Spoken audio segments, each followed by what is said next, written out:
It's been too long. Clyde Do Something, my favorite reporter from Canada, is back. And we have a lot to talk about because Canadians are really angry at the United States right now. Not all of them, not all, but a lot. Enough that Clyde is basically hunkered down in his basement right now because he's been taking some controversial opinions. Not really.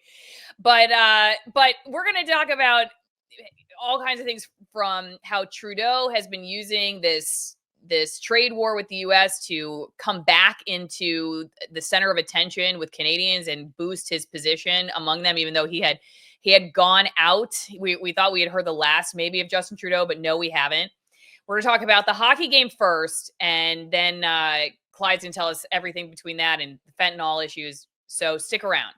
Let's just start by watching the video of one of the fights, just one of the fights during this match. So, this is just after, of course, like, this is not even the biggest part of that game, right? The biggest sort of news item of it was that during the national anthem, our American national anthem, the Canadians booed it. And then you were telling me before we started, Trudeau was like egging him on, or he said he was proud. He said he was proud of the Canadians. So, all right, let's talk about that. Let's start at the very beginning. What are people talking about where you are in British Columbia about all this? Well, all over Canada, Canadians are beating the drum of we're not Americans. I mean, this isn't me personally, because I'm a dual citizen with the United States. And this is where I find myself in a bit of hot water in this whole situation. Is Canadians for the longest time, actually since probably Pierre Elliott Trudeau, Trudeau's dad, who was prime minister, have identified themselves really by the fact that they're not Americans. And it's the most asinine way to define yourself as a Canadian, is that we're not Americans. It really comes from a snide sort of pompous position that Canadians are somehow better than Americans. And there really is no reason for that. Now, that being said, with this whole trade war thing that's happening with Donald Trump, Americans largely don't see this as a trade war. They see it as a type of sanction to say, Canada, you've had a really bad rep. You've been doing really bad things with the border. There's lots of bad guys coming over, and there's lots of bad stuff coming over that border. It's porous, and you need to step up to the plate and do your job. Donald Trump put a threat of 25% tariffs on all Canadian goods. He did the same with Mexico. Mexico had a better idea of what to do in this situation. Perhaps do your responsible thing and take care of the border, take care of these things. That's what Mexico did. Trudeau came to the table last minute and said, yeah, I'll do a few things. But then turned around to the Canadian people, as if Americans don't have televisions at home, and said, haha, look at, I fooled him. We're not actually going to do any of this stuff. And here we go.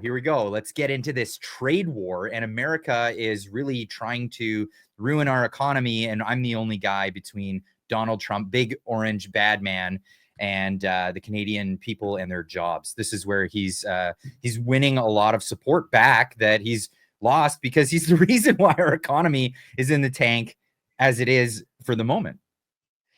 Okay, Clyde is going to tell us in 1 second what it's been like, before we even go into the other issues we're going to discuss today, what it's been like for him to actually resist the temptation to become part of the American-hating Canada group, because it has taken hold of the conservatives.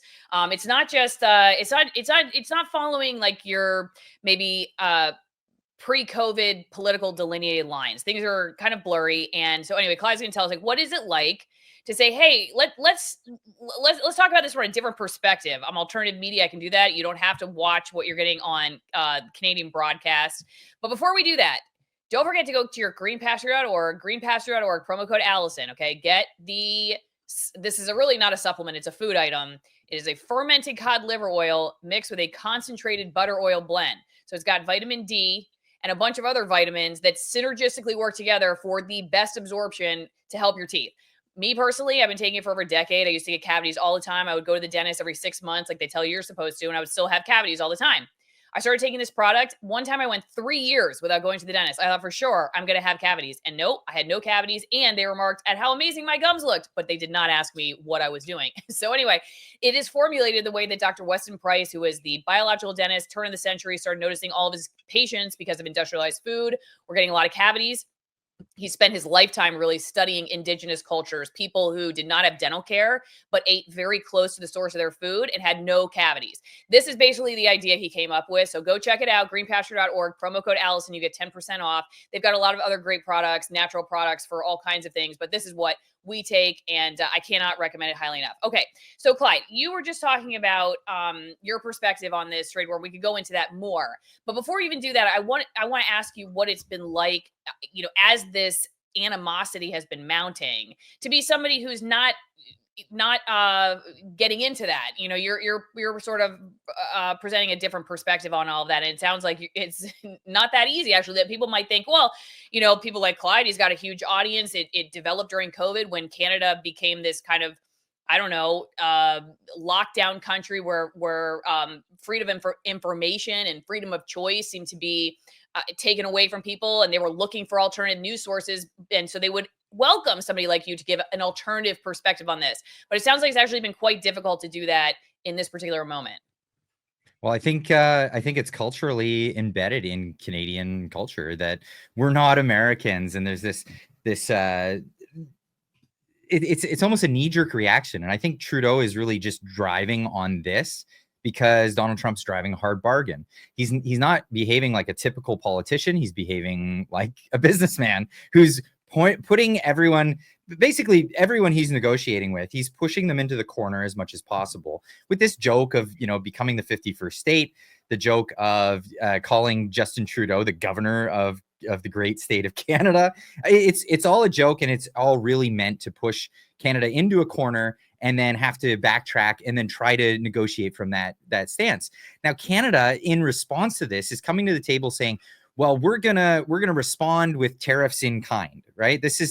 And pretending as if that's something that's actually going to benefit the Canadian economy. The Canadian economy is not even 1/10 of the size of the United States economy, even though we have 1/10 of the population. We've been doing really, really badly. Now, you have to understand when it comes to some of our biggest resources, say, for example, oil. We had plans previous to Trudeau to build pipelines within the Canadian border, send it to the Pacific Ocean, send it to the Atlantic Ocean, and have our oil products hit the world market. The reason why America is been able to take advantage of Canada on the energy sector, for example, is we only have pipelines that go to the United States, and the only refineries are in the United States. So it puts us at a disadvantage economically. Justin Trudeau has shut down all of those pipelines across the board. In fact, his administration just shut down a refinery in British Columbia that was going to have an $11 billion investment from global investors to build a refinery. They just shut that down, and we're in even worse of an economic situation. We're in no shape to be negotiating a trade war with Donald Trump at this moment. But it's a political move right now, and everyone seems to have to come to the table and say, we're strong, we're going to win, when this isn't the case. We can't win any situation like this. Canadian, and of course, this leads to people booing at sporting events. Yeah.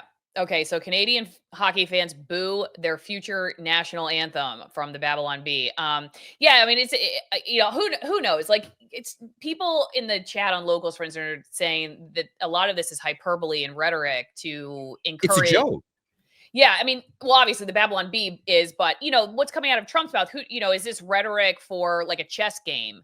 But the Canadians don't seem to be taking it very lightly. I don't know how Americans would be. No, and this is the interesting thing is there's this long-standing sort of sentiment about Canadians not being able to take a joke, and this is a real world situation of that actually happening, where Canadians haven't been able to take this joke, haven't seen this. And I've been trying to remind my audience time after time. America does not want another California in their voting bloc. And a Republican president is not going to be the one to introduce that and then lose every election afterwards. America doesn't want a giant liberal voting bloc. That's not going to happen. Don't even this is what our politicians need to do, is call this out instead of actually running with the fear that this is some sort of realistic thing that's going to happen. Mm-hmm. But it is, as you said, I mean, it is being used by them to push their own agenda. I mean, they're Right. using it. And so what do you think that end game is for them? I mean, if they're like, okay, we're going to capitalize on this, what are they trying to do with it? So maybe your audience isn't aware. The Prime Minister of Canada in recent times announced his intention to resign. A lot of people were celebrating that he had resigned, but what he had done is he announced his intention to resign, and that was so that the Liberal Party could pick a new leader and possibly gain a little in the polls. They've historically been doing terribly, more than 20 points behind in the polls. Relegated to third position, third party in Canada. That's where they were polling before Justin Trudeau announced his intention for resignation. Now, in his intention to resign, he said he'll hold on to the position as interim prime minister and shut down the government. It's basically like shutting down Congress as in the executive branch, shut them down so that the Democrats could pick a new leader in their party, which is, it's absurd. And now in Canada, they're fighting to bring back Parliament because the Canadian populace want to go to an election because they want to vote right-leaning. This is the way it is showing.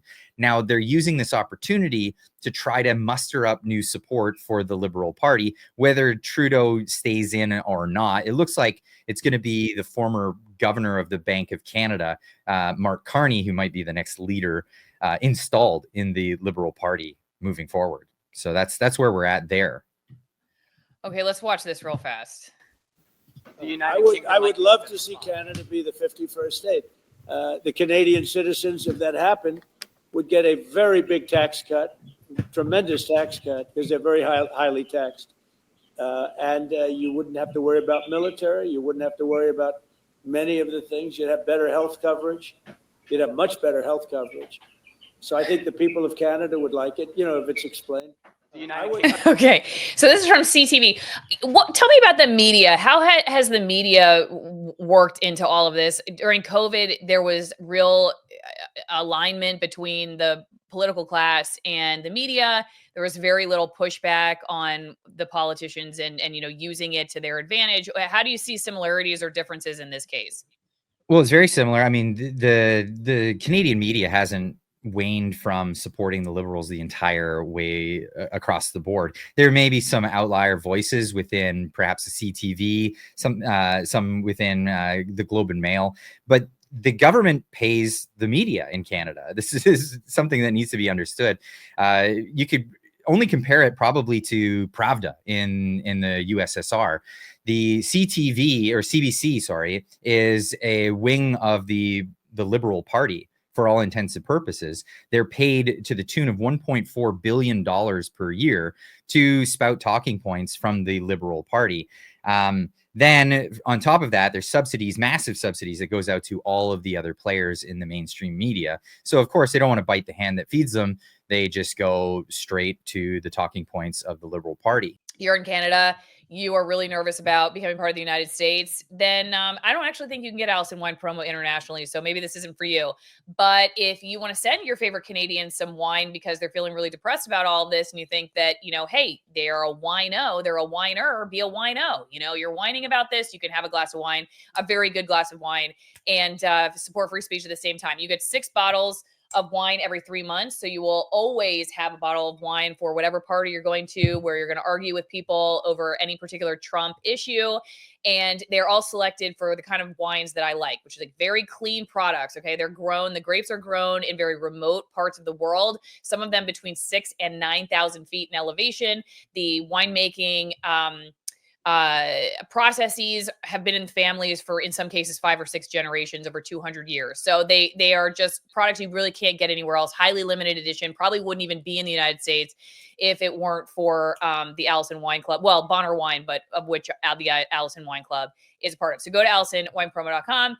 And then also, of course, please do not forget to go over to Clyde's channel. If you are not familiar with Clyde, again, Clyde Do Something. He uploads videos pretty much every day, right, Clyde? So That's right. multiple times a day. So you'll get lots of stuff there. And I think that at the very least, you will not be bored. You may not agree with him all the time, but you will not be bored. He does a great job presenting these issues in a direct and simplified way so you can understand it. Clyde, any final thoughts before we go? Let's just pray that people come to their senses. I'd like to see good trade negotiations. I'd like to see a good relationship between the United States and Canada, as we've had historically, and that would be something to look forward to.